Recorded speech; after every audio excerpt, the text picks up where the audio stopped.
The Latest in the Gayest podcast is intended for listening by adult members of the LGBTQIA+ community and their allies. Discussions may contain material not suitable for folks under the age of 18. Listener discretion is advised.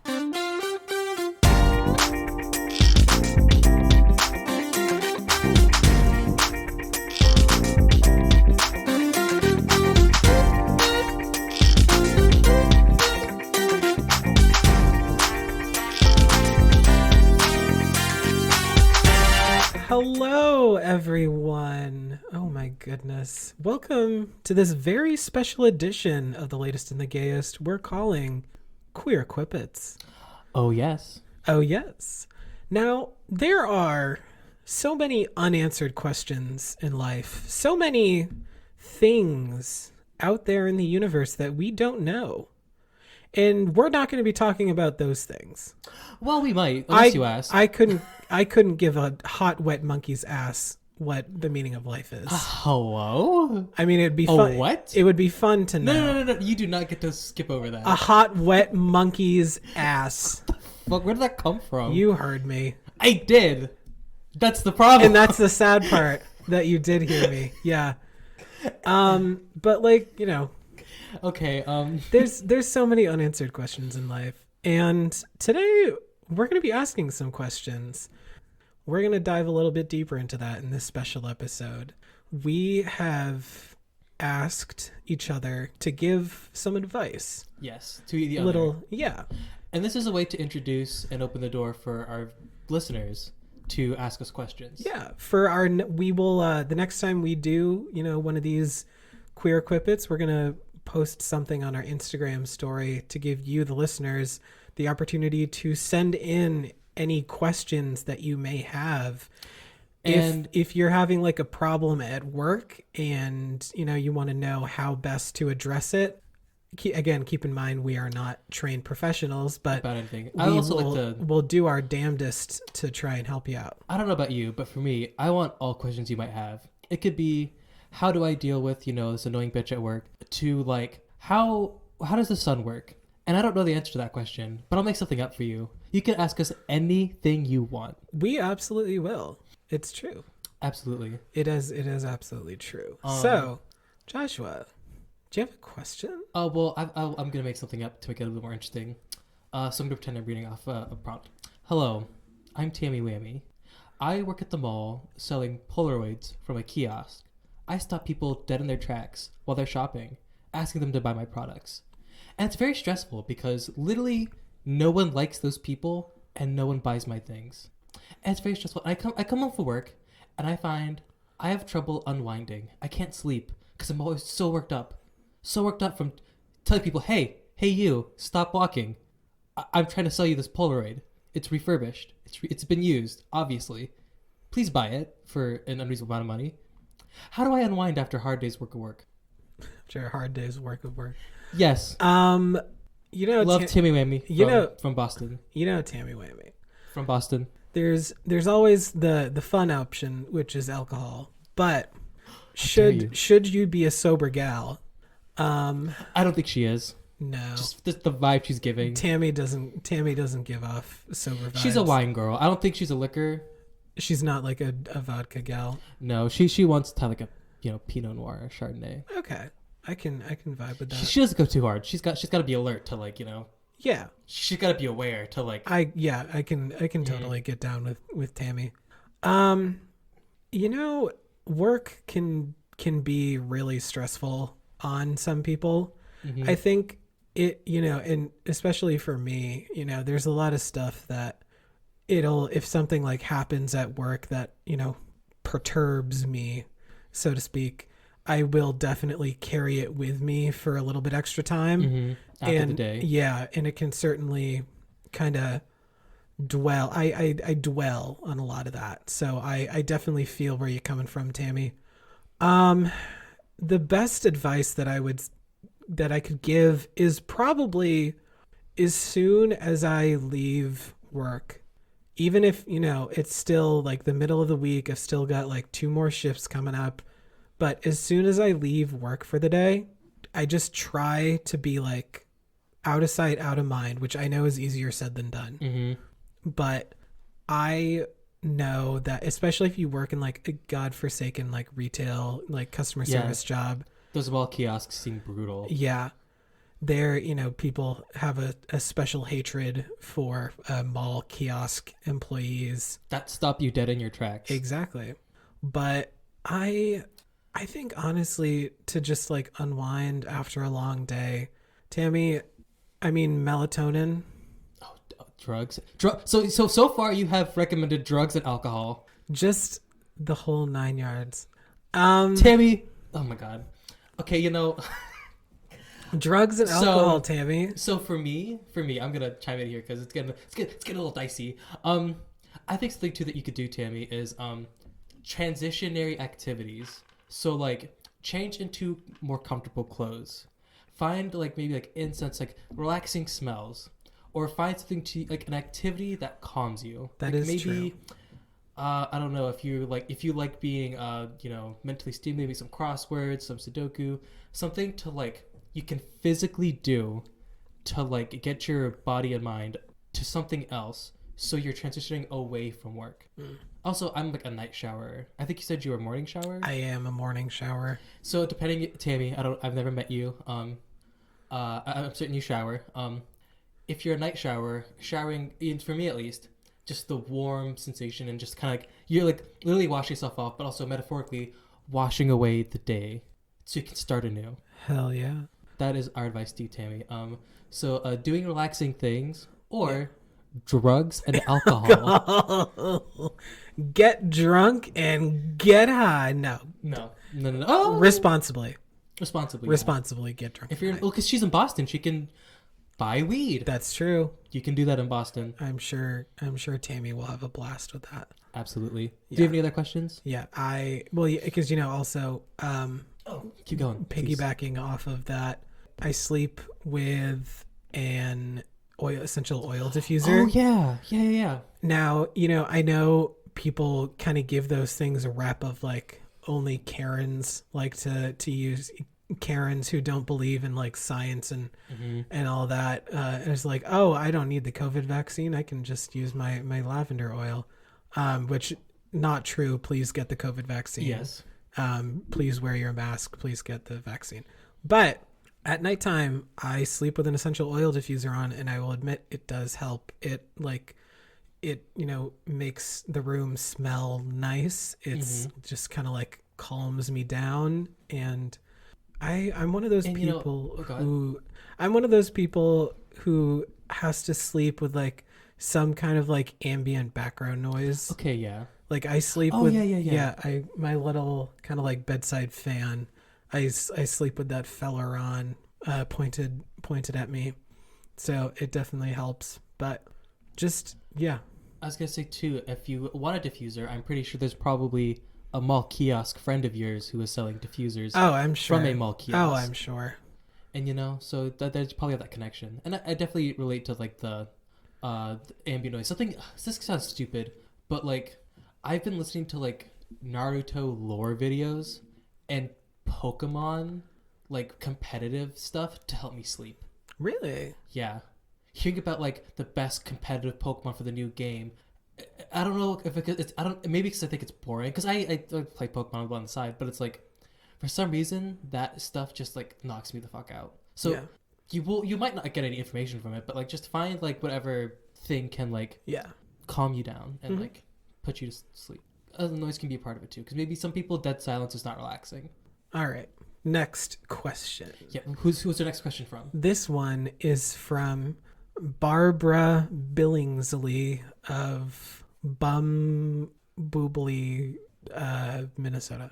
Okay.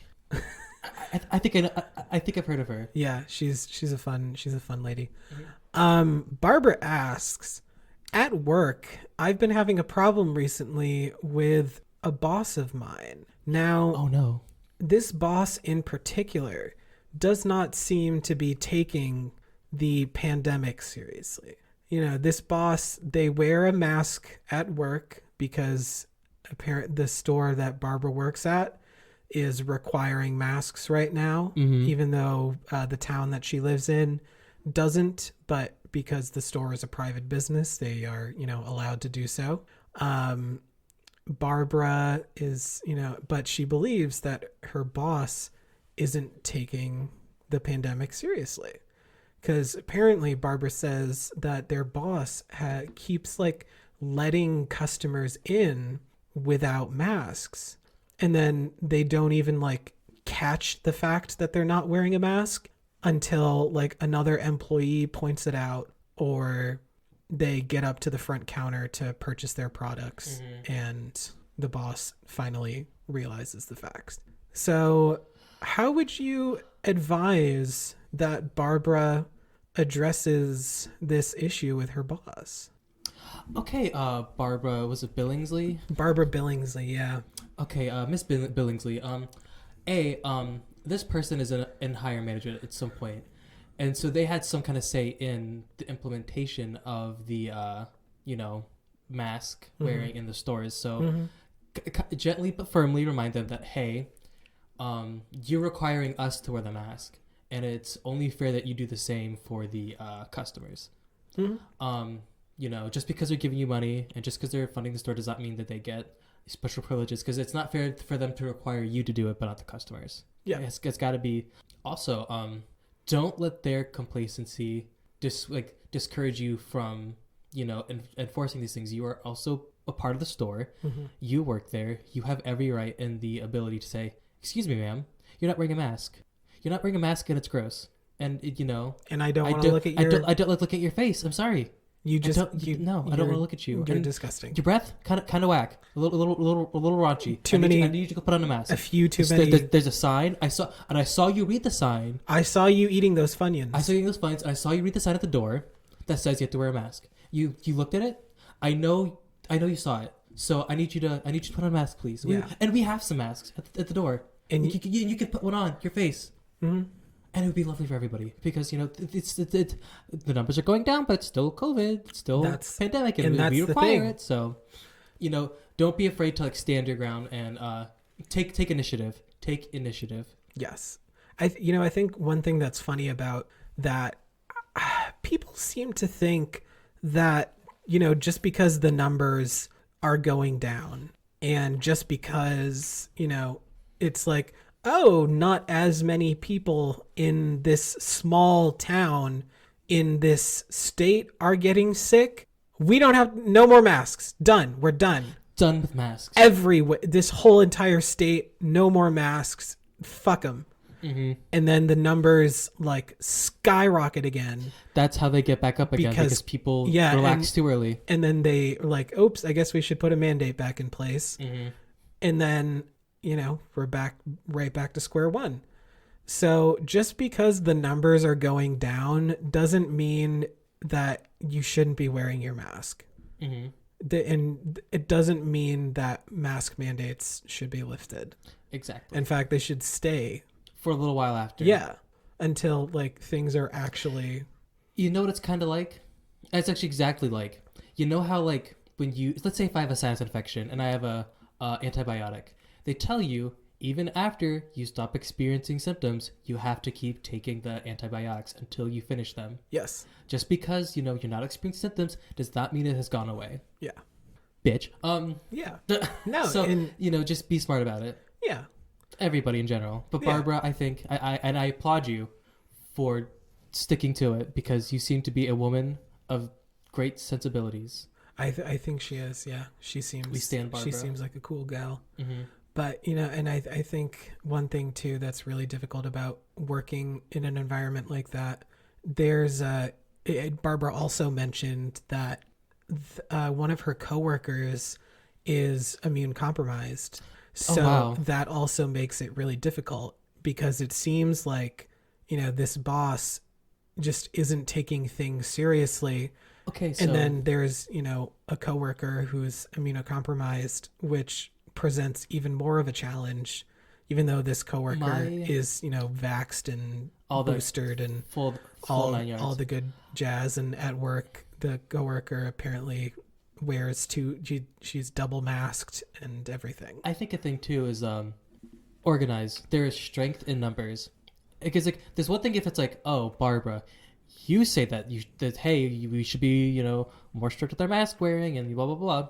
But if you and Kim and Bobby and Gretchen all come together and say, hey, we all as a collective think this is not okay and we would like to see this change, there's more weight to it. Yeah. So, I mean, if it's a local place, then I'm not saying unionize, but if it's a bigger thing, then like, hey, maybe that's not a bad idea. But, you know, make sure that everyone's on the same page, and if you can get support from other people, they are more likely to listen. Absolutely. Do you think we have time for one more, or do you want to wrap up? I think we can probably do one more. Yeah. Okay. Do you want to look up one more? All right. So this next question comes from Tutti Frutti Tutti Frutti of Montana, Maine. So from Tutti Frutti, right? Tutti Frutti? Tutti Frutti, yeah. Tutti Frutti says, hi, I work at a fast food chain. And, you know, despite all the, you know, rigmarole and the wild stuff going on, I actually kind of like it. I actually, you know, enjoy it a little bit. You know, I like the people I work with. And, you know, I get up every morning and I take those frozen meat patties out the freezer. And, you know, I enjoy it. I actually enjoy it. However, I find it hard to find a meaning in my work and find pride in it because it feels like everyone doesn't want me to. Everyone's always saying, flipping burgers it doesn't deserve a living wage. You know, you work at fast food, that's a kid's job. But I don't mind it. I actually kind of like it. So how do I find work, you know, fulfilling? I find the work fulfilling, but how do I, you know, drown out the haters? How do I find that pride in myself? That's a very good question, Tootie.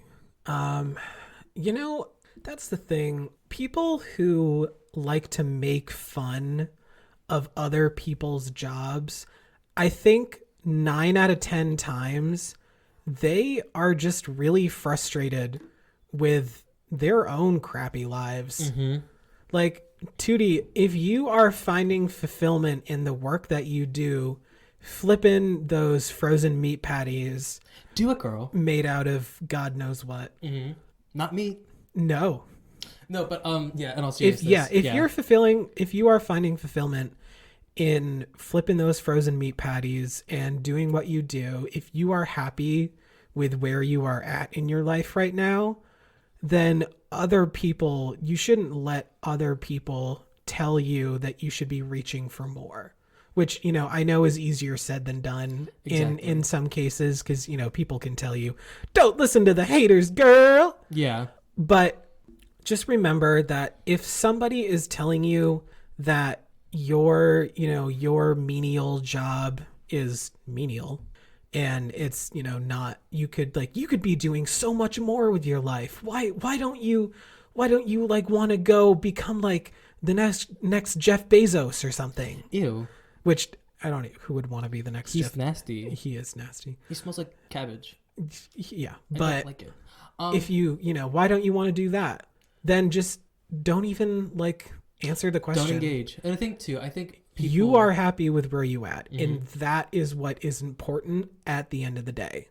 And also a thing too is I think people will discount you in order to feel better about their position because maybe they're upset that they're not getting paid more. That's true. And so the only way for them to justify the why I'm not getting paid more is because they're not getting paid that much either. Yeah.